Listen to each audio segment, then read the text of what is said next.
Gas বিদ্যুতের দাম বাড়ালে সাধ্যমতো প্রতিবাদ। মির্জা ফখরুল। বিএনপি মহাসচিব মির্জা ফখরুল ইসলাম আলমগীর বলেছেন, বিদ্যুৎ ও গ্যাসের দাম বৃদ্ধি মেনে নেওয়া হবে না।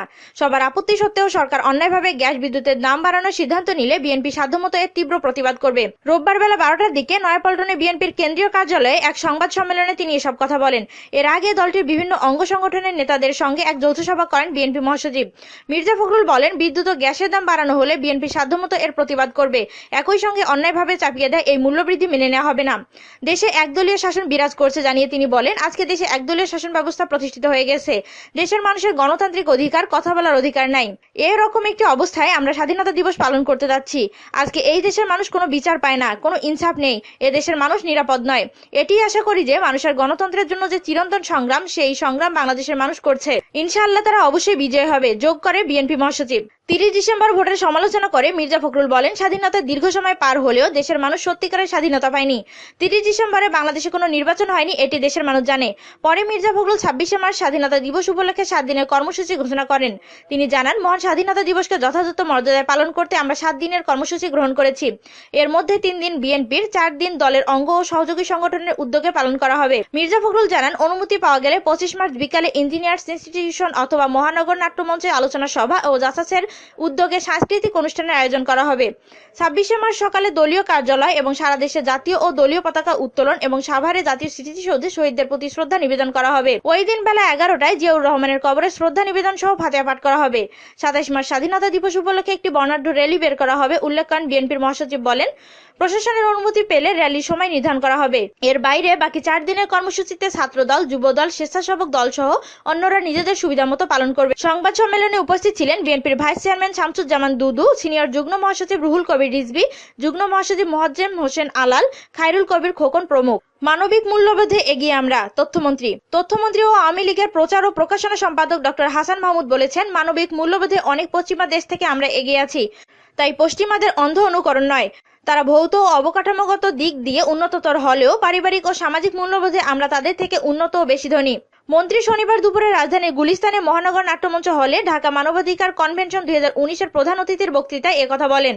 মানবাধিকার রক্ষায় আয়োজক সংস্থার উদ্যোগকে সাধুবাদ জানিয়ে সকল মানবাধিকার সংগঠনকে ঐক্যবদ্ধভাবে কাজ করার আহ্বান জানান মন্ত্রী। মানবাধিকার নিয়ে প্রশংসনীয় কাজের জন্য সংস্থার নির্বাচিত কর্মীদের হাতে সম্মাননা স্মারক তুলে দেন তিনি। বেসরকারি সংস্থা বাংলাদেশ মানবাধিকার কমিশন আয়োজিত এই অনুষ্ঠানে সংস্থার কেন্দ্রীয় নির্বাহী কমিটির সভাপতি কাজী রেজাউল মোস্তফার সভাপতিত্বে প্রধান বক্তা হিসেবে বাংলাদেশ রেড ক্রিসেন্ট সোসাইটির চেয়ারম্যান হাফিজ আহমেদ মজুমদার এমপি, বিশেষ অতিথি হিসেবে কানিজ হাতেমা আহমেদ এমপি এবং কনভেনশন উদ্বোধক হিসেবে সংস্থার প্রতিষ্ঠাতা মহাসচিব সাইফুল ইসলাম দিলদার বক্তব্য রাখেন। ক্লাস পরীক্ষা বর্জন কর্মসূচি ঘোষণা। ঢাকা বিশ্ববিদ্যালয় কেন্দ্রীয় ছাত্র সংসদ ডাকসু পুনর্নির্বাচন দাবিতে আগামীকাল ক্লাস পরীক্ষা বর্জন করে ভিসির কার্যালয়ের সামনে অবস্থান নেবে প্রগতিশীল ছাত্র ঐক্য। দাবি আদায় না হওয়া পর্যন্ত এই কর্মসূচি চলবে বলে জানানো হয়েছে। আজ দুপুরে মধুর ক্যান্টিনে এক সংবাদ সম্মেলনে এ ঘোষণা দেন ডাকসু নির্বাচনে ভিপি পদে অংশ নেন লিটন নন্দী। তিনি বলেন, 11ই মার্চের নির্বাচনের মধ্য দিয়ে ঢাকা বিশ্ববিদ্যালয়ে একটি কলঙ্কজনক অধ্যায় রচিত হয়েছে। এই নির্বাচন আমরা মানি না। ত্রুটিপূর্ণ নির্বাচনকে আমরা বৈধতা দিতে পারি না। এই ডাকসু আমাদের ডাকসু। পুনর্নির্বাচন করার জন্য আমরা কঠিন আন্দোলন গড়ে তুলব। আন্দোলনের অংশ হিসেবে আগামীকাল সকাল 11টায় বিশ্ববিদ্যালয়ের অপরাজয় বাংলার সামন থেকে বিক্ষোভ মিছিল নিয়ে ভিসি কার্যালয়ে ঘেরাও করা হবে। দাবি আদায় না হওয়া পর্যন্ত আন্দোলন চলবে। নবনির্বাচিত ভিপি নুরুল হক নূরকে নিয়ে লিটন নন্দী বলে, তার আগের বক্তব্য এবং গণভবনের বক্তব্যের মধ্যে ব্যাপক ধোঁয়াশাপূর্ণ অবস্থান দেখা যাচ্ছে। তার বক্তব্য আন্দোলনের স্পিরিটের জন্য ক্ষতিকর। নূরের এটা নিজের বক্তব্য কিনা আমাদের সন্দেহ আছে। তাই বিষয়টি জানার জন্য গতকাল থেকে তার সাথে বারবার যোগাযোগ করার চেষ্টা করলেও কোনোভাবে যোগাযোগ করতে পারিনি। তারপরও আমরা আশা করি তিনি আমাদের সমর্থন দেবেন, কারণ তার প্যানেলও ভুক্তভোগী। তামিমের মুখে ক্রাইস্টচার্চ হামলার লোমহর্ষক বর্ণনা। সম্প্রতি নিউজিল্যান্ডে ঘটে গেল বর্বরচিত ভয়ঙ্কর এক ঘটনা, আর সেই ঘটনার সাক্ষী হয়ে রইল বাংলাদেশ ক্রিকেট টিম। ঘটনাটা খুলে বলছেন তামিম ইকবাল। তার প্রতিটি কথা রুদ্ধশ্বাস ও আটকে ওঠার মতো, যেন কোনো এক থ্রিলার মুভির কাহিনী। দলের এই ওপেনার বলেন, বাসে ওঠার আগে কি হয়েছে তা খুলে বলছি। এতে বুঝতে পারবেন ওই 2-3 মিনিট কিভাবে আমাদের সব পাল্টে দিয়েছে। খেলা বিষয়ক ওয়েবসাইট ক্রিক ইনফোকে দেওয়া তামিমের সেই বর্ণনা তুলে ধরা হলো। সাধারণত মুশফিক ও রিয়াদ ভাই খুতবার সময় উপস্থিত থাকতে চান। এ কারণে আমরা একটু আগেই জুমার নামাজে যেতে চেয়েছি। আমাদের বাস ছাড়ার কথা ছিল দুপুর 1টা 30 মিনিটে, কিন্তু রিয়াদ ভাই সংবাদ সম্মেলনে যান।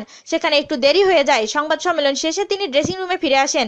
ড্রেসিং রুমে আমরা ফুটবল খেলছিলাম। তাইজুল হারতে চাচ্ছিল না, কিন্তু সবাই ওকে হারাতে চাচ্ছিল। তাইজুল আর মুশফিক দুজনে খেলছিল, এতে কয়েক মিনিট দেরি হয়ে যায়। এই ছোটখাটো বিষয়গুলোই আমাদের বাঁচিয়ে দিয়েছে। এরপরেই আমরা বাসে চড়ে বসি। আমাদের পরিকল্পনা ছিল নামাজ শেষে হোটেলে ফিরবো। এ কারণে শ্রী ও সৌম্য আমাদের সঙ্গে গিয়েছে। তারা দুজন মুসলিম না। তাছাড়া সেদিন অনুশীলন ছিল ঐচ্ছিক, তাই যার ইচ্ছা হোটেলে যেতে পারবে আর যার ইচ্ছা অনুশীলন করতে পারবে। আমি সব সময় বাসের 6 নম্বর সিটের বাঁ পাশে বসি। যখন মসজিদের কাছাকাছি পৌঁছি তখন আমার ডান পাশে সবাই জানালা দিয়ে কিছু একটা দেখার চেষ্টা করে। আমি দেখলাম মেঝেতে একটা দেহ পড়ে আছে। আমরা এটাকে মাতাল অথবা অচেতন মনে করছিলাম। সুতরাং বাস এগিয়ে গিয়ে মসজিদের কাছাকাছি দাঁড়ালো, কিন্তু সবার মনোযোগ ছিল পড়ে থাকা দেহটির ঘিরে। এ সময় আমরা দেখলাম রক্তাক্ত একটি শরীর আস্তে আস্তে পড়ে যাচ্ছে। বললাম, এসব কি হচ্ছে? ঠিক এই সময় ভয়টা শুরু হলো। মসজিদের কাছাকাছি এসে একটি গাড়ির সামনে আমাদের বাস দাঁড়ায়। আমরা দেখলাম যে বাস চালক এক নারীর সঙ্গে কথা বলছেন, যিনি কাঁপছিলেন এবং কাঁদছিলেন। উনি বলছিলেন সেখানে গোলাগুলি হচ্ছে, ওখানে যেও না, ওখানে যেও না। বাস চালক নারীকে বললেন ওরা মসজিদে যাচ্ছেন। নারী জবাব দিলেন, না না, মসজিদে যেও না, গোলাগুলি তো মসজিদেই হচ্ছে। এরপর তিনি আবার কাঁদতে শুরু করলেন। সবাই তার কথা শুনছে ও দেখছে, ফলে ভয় আমাদের আরো বাড়লো। তখন আমরা মসজিদ থেকে মাত্র 20 গজ দূরে, তাই বাস থেকে নেমে মসজিদে ঢুকবো। এ সময় দেখলাম মসজিদের আশেপাশে বেশ কিছু রক্তমাখা শরীর পড়ে আছে। যখন আমরা আরো লাশ দেখলাম তখন বুঝতে পারছিলাম না আমাদের ঠিক কি করা উচিত। এ সময় দেখলাম মসজিদের আশেপাশে বেশ কিছু রক্তমাখা শরীর পড়ে আছে। যখন আমরা আরো লাশ দেখলাম তখন বুঝতে পারছিলাম না আমাদের ঠিক কি করা উচিত। এ সময় অনেকেই ভয়ে মাথায় পরা নামাজের টুপি খুলে ফেললেন। যারা পাঞ্জাবি পরেছিলেন তারা পাঞ্জাবির উপরে জ্যাকেট পরতে শুরু করলেন। এছাড়া আর কি বা করার আছে। তখন আমরা শুধু বাসের মেঝেতে শুয়ে পড়ি। এভাবে 7 কিংবা 8 মিনিট কাটলো। আমরা ঠিক কি ঘটছে তা বুঝতে পারছিলাম না, তবে আমরা বুঝতে পেরেছি সেখানে সহিংস কিছু ঘটছে। আমরা ভীষণ ভয় পেতে শুরু করি।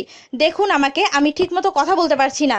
আমরা বাস চালককে বললাম এখান থেকে আমাদের বের করুন, কিছু একটা করুন, কিন্তু তিনি সরলেন না। সবাই চিৎকার শুরু করলো।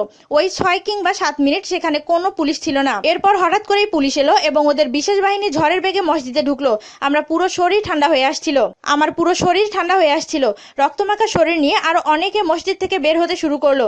ঠিক এই সময় আমরা নিজেদের নিয়ন্ত্রণ করতে পারলাম না। আমরা চিৎকার করতে শুরু করি, আমাদের যেতে দাও। কেউ একজন বলল আমরা যদি বাস থেকে বের হই তখন যদি গুলি করে। আবার কেউ বলল বাসে থাকলে আমরা বিপদে পড়বো। আমারও তাই মনে হলো, বাস থেকে বের হতে পারলে পালানোর সুযোগ পাবো, অন্যথায় বাসে আমরা বড় লক্ষ্যবস্তু হব। কিন্তু আমরা যাব কোথায়? আমরা তখন ভেঙে পড়েছি। মাঝের দরজায় ধাক্কা ও লাথি মারতে শুরু করি। এ সময় বাস চালক দরজা খুললেন। এভাবে 8 মিনিট পর শেষ পর্যন্ত বাস থেকে নামলাম। সবাই বলছিল পার্ক দিয়ে দৌড় দেই। কেউ বলল পার্কে আমরা সহজ লক্ষ্যবস্তুতে পরিণত হব যদি বন্দুকধারী আমাদের দেখে গুলি করতে শুরু করে। এই সময় আমি আপনাদের 3 জনকে আসতে দেখলাম। আপনাদের দেখে কিছুটা শান্ত হই এবং হাঁটতে শুরু করি। কিছুটা এগিয়ে যাওয়ার পর সবাই মাঠের দিকে দৌড়াতে শুরু করি। তখন বুঝতে পারিনি, কিন্তু কাল রাতে বুঝলাম আপনারা কত বড় ঝুঁকি নিয়েছিলেন। এই সময় পৃথিবীর খুব কম মানুষ এমন ঝুঁকি নেয়। ওই রকম পরিস্থিতিতে কাছের মানুষেরাও হয়তো আপনাদের মতো ভূমিকা নেয় না। আপনি জানেন, মৃত্যুকে নিজের চোখে দেখে এসেছি। এটা এমন বিষয় যে আমরা সারা জীবন ভুলতে পারবো না। বিমানবন্দরে আসার পথে আমরা বলছিলাম একটু এদিক সেদিক হলে আমরা নয়, আমাদের লাশগুলো ঘরে ফিরতো। এটা মাত্র 20-30 সেকেন্ডের ব্যাপার। গত শুক্রবার জুমার নামাজের সময় ক্রাইস্টচার্চের 2টি মসজিদে সন্ত্রাসী হামলা হয়। এতে 50 জন মারা যান। দ্য টেলিগ্রাফের খবরে বলা হয় হামলাকারী নিজেকে ব্রেন্টন ট্যারেন্ট বলে পরিচয় দিয়েছেন। তিনি অস্ট্রেলিয়ার নাগরিক, 28 বছর বয়সী একজন শ্বেতাঙ্গ। তাকে গ্রেফতার করে আদালতে তোলা হয়। ভুল সিদ্ধান্তের কারণে বিএনপি জনবিচ্ছিন্ন। নাসিম, ভুল সিদ্ধান্তের কারণে বিএনপি জনগণ থেকে বিচ্ছিন্ন হয়ে গেছে বলে মন্তব্য করেছেন আওয়ামী লীগের সভাপতিমণ্ডলীর সদস্য ও সাবেক স্বাস্থ্যমন্ত্রী মোহাম্মদ নাসিম। রোববার দুপুরে বঙ্গবন্ধু শেখ মুজিবুর রহমানের 99তম জন্মবার্ষিকী উপলক্ষে বধির ছাত্রছাত্রীদের চিত্রাঙ্কন প্রতিযোগিতার পুরস্কার বিতরণী অনুষ্ঠানে তিনি এ মন্তব্য করেন। বিএনপির উদ্দেশ্যে নাসিম বলেন, ভুল সিদ্ধান্তের কারণে আপনারা জনগণ থেকে বিচ্ছিন্ন হয়ে গেছেন। আপনাদের নেত্রী খালেদা জিয়া জেলে, তার জন্য এখন কথাও বলতে পারছেন না। এত অন্যায় করেছেন যে আপনারা বধির হয়ে গেছেন। এ সময় বিএনপির নির্বাচিত এমপিদের জাতীয় সংসদে এসে কারাবন্দী খালেদা জিয়ার কথা বলতেও আহ্বান জানান সাবেক মন্ত্রী। তিনি বলেন, আপনারা সংসদে আসুন, কথা বলুন। যে 8 জন নির্বাচিত হয়েছেন তারাই সংসদে আসুন, আপনাদের নেত্রীর কথা বলুন। রাজধানীর বিজয়নগরে ঢাকা সরকারি বধির স্কুল প্রাঙ্গণে আওয়ামী লীগের ত্রাণ ও সমাজকল্যাণ উপকমিটির উদ্যোগে এ অনুষ্ঠানের আয়োজন করা হয়। অনুষ্ঠানে আওয়ামী লীগের ত্রাণ ও সমাজকল্যাণ উপকমিটির চেয়ারম্যান ফখরুল ইসলাম মুন্সি, ত্রাণ ও সমাজকল্যাণ সম্পাদক সুজিত রায় নন্দী সহ ঢাকা মহানগর আওয়ামী লীগের নেতারা উপস্থিত ছিলেন। শোভনের রাজনৈতিক ভবিষ্যৎ নিয়ে যা বললেন প্রধানমন্ত্রী।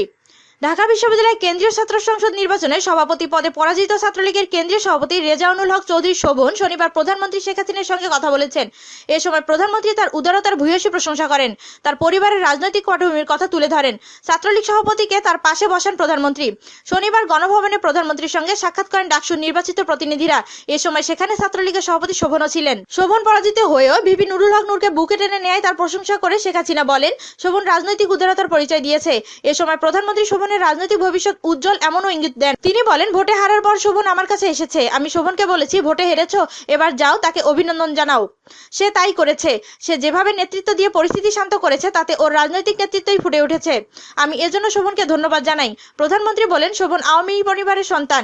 ওর দাদা ছিলেন বীর মুক্তিযোদ্ধা, মুক্তিযুদ্ধ সংগঠক ও কুড়িগ্রাম জেলা আওয়ামী লীগ সভাপতি এবং এমপি ছিলেন। ওর বাবা উপজেলা চেয়ারম্যান ছিলেন, কুড়িগ্রাম জেলা ছাত্রলীগ সভাপতি। সে তার রাজনৈতিক উদারতা দেখিয়েছে। প্রসঙ্গত, প্রায় 28 বছর পর গত 11 মাসে অনুষ্ঠিত ডাকসু নির্বাচনে সহসভাপতি নির্বাচিত হন কোটা সংস্কার আন্দোলনের নেতা নুরুল হক নূর। সাধারণ সম্পাদক সহ 23 পদে জয়লাভ করে ছাত্রলীগ।